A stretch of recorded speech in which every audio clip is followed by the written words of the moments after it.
I mean, honestly, you don't have to. There's no have to. So Exactly. Yeah. So, Lee, I think it's time to move into a meditation and a channel. okay, Yeah. let's do it. Okay. I invite you to close your eyes. Allow yourself to shift your awareness to your body. What is happening within your body in this moment? Are you settled? Are you comfortable? Are you aware that you are in a very safe place? Within this safe place, you are joined by thousands of ancestors, of the ones you've loved and lost, who are hovering around with you always, actually, not just in this moment, but perhaps in this moment is when we bring our awareness that they are here. Just like Kryon is always here. And in this moment, we now hear the message from Kryon through the voice of Lee.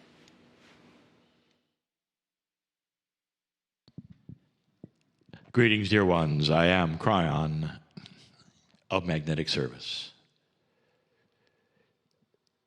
We always anticipate a beautiful energy. It comes with that which we call channeling. And it's not a mystery to my partner. It was the first thing he felt that literally made the difference of the reality of whether he was doing something correct or incorrect when he started to channel. My partner had no metaphysical background, none whatsoever. So the idea to this engineer and right-brain man of sitting in a chair and channeling was the last thing that he wanted to do. But what convinced him was that which is the love, the feeling that went with it, that he realized could be projected, even long distance, like we're doing now. Indeed, it is a safe place for you to sit and to listen. And in these times, I'm giving you, especially this month, a series. And the series is about fear. And this particular channel, the second one about fear, is going to be very esoteric. In fact, it might not even be a fear you know is there. We'll talk about that in a moment. You might wonder, does the channeler see things while he channels? And the answer is no. He feels energy, and the feeling of the energy literally projects an intuitive sight. Now, this is a difficult concept. Imagine shutting your eyes and having a vision. Are you seeing or not? Perhaps it's your mind's eye. It's the kind of thing we do and will do later in the Circle of 12. There is a lot more to seeing than sight. So the answer to the question is that my partner sees things and feels things while he channels that we wish to project to him. And all of the things that he sees or feels in the visions he has while he channels, even right now, is the benevolence of the Creator. The love between the souls that you think perhaps are not even there. The connection between you and another one, and another one, and another one. My partner sees a wholeness that is not obvious to any of you. The wholeness of many souls coming together as one, even though they don't understand it or realize it.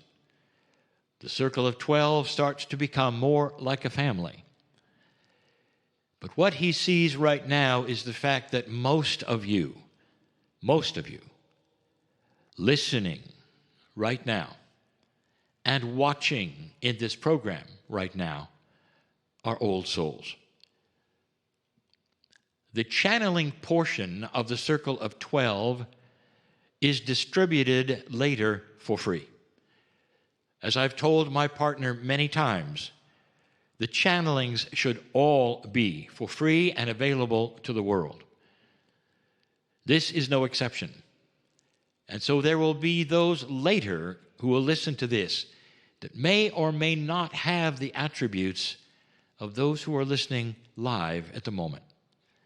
Because those who are listening to the circle of 12 have given intent to be here because they're interested. And in that interest, I tell you, it means you're an old soul. Kryon, define an old soul for us. It's an easy concept. You've been here before many times. An old soul is one who has been here again and again and again and again. We speak of past lives. We speak of the cycle of life and that which we have called expressions before. Your soul comes in many times.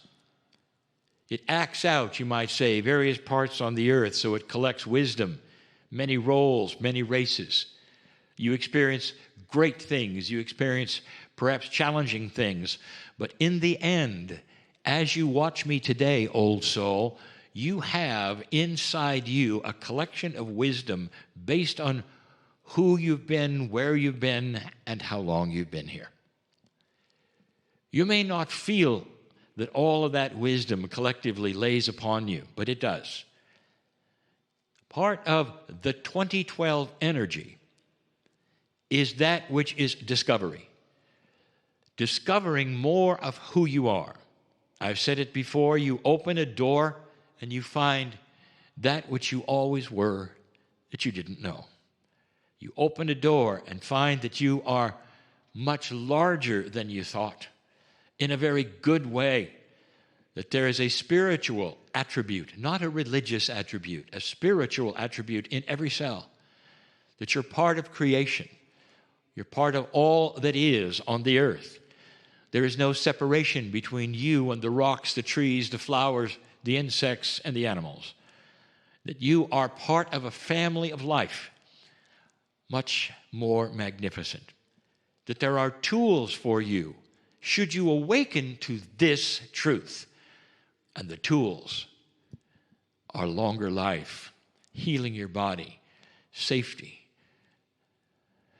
the erasing of fear from your body, getting rid of the anxiety of the things that bother you, that make you wake up in the middle of the night. I'm telling you the truth.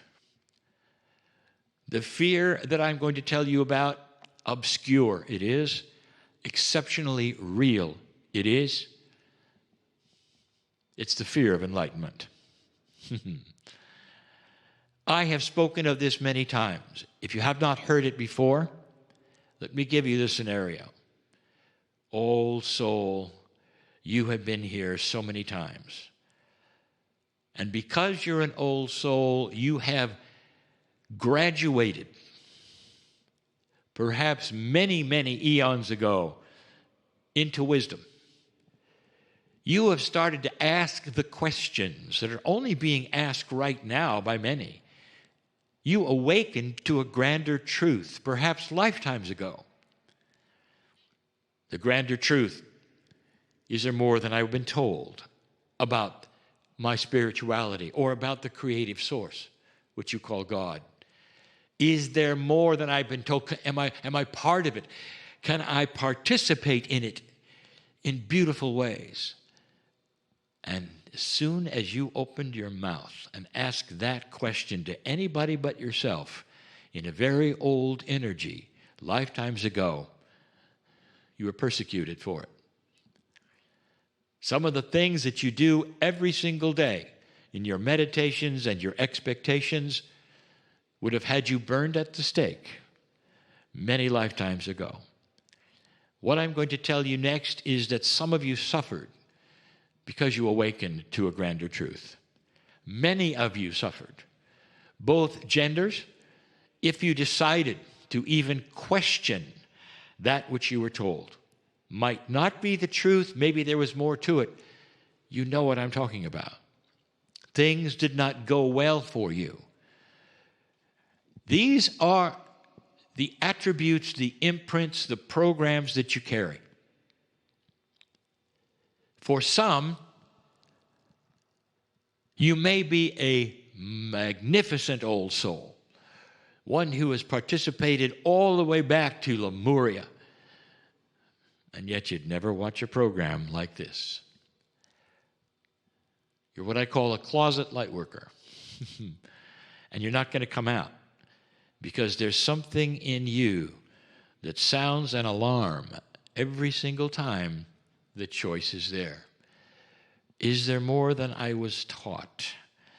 Should I believe this? I'd like to look at all of the astrology aspects that are happening in January, and some of them are amazing. I'd like to look at all the aspects, again, that happened December, because some of them were amazing. I'd like to learn more about what they meant. You say that casually, and someone will nod their head. This sounds good. Those very things would be imprisonable. So you don't do them. You don't even come close. You don't want to even look. Somebody hands you a metaphysical book, no thank you. Even though you have all the tools and the equipment and you actually know more than you're telling anyone. Fear of enlightenment keeps you from this information. I'll tell you something. Many of you watching this program right now are married to them.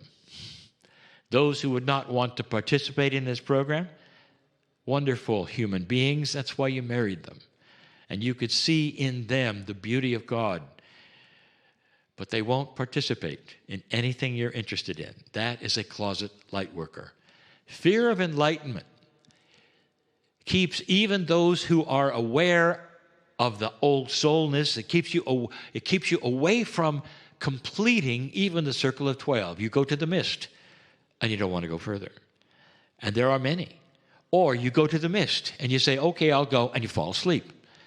This is your body saying, old soul, well, I've been there, it might be dangerous. I will just sleep through it. This is why I have said many times in the circle of 12, at that point that you go across the bridge, stay awake. And give affirmations. This is safe. This is for me. I want to know more about myself. There's no danger here, and there is not. There's only love. It's interesting what people are afraid of, or perhaps what you've been told to be afraid of by others who don't know what you're doing. Going across the bridge, well, they're going to capture your soul, you know. You probably have heard that. Well, if you do what you're told, it's some kind of a cult, a sect, and you're going to be then captured and part of something you don't want to, and it's mind control. You've heard that? It's exactly the opposite. When you go into that mist, it's expansive. You get to see more than you've ever seen before. You get to know more about yourself than you ever knew was possible. You get to see the grandeur, the magnificence. You start to drop the fear, and you come back better balanced. And that is the key. People should see this within you, dear ones, that the more time you spend learning about yourself, the more you relax into your culture, into your family, into yourself, to the point where others in your family would come to you and say, I don't know what you're into, but I like it. Because they see you relax in so many different ways. That's what happens when you cross in to that place. But there are so many who are afraid. The fear of enlightenment will keep people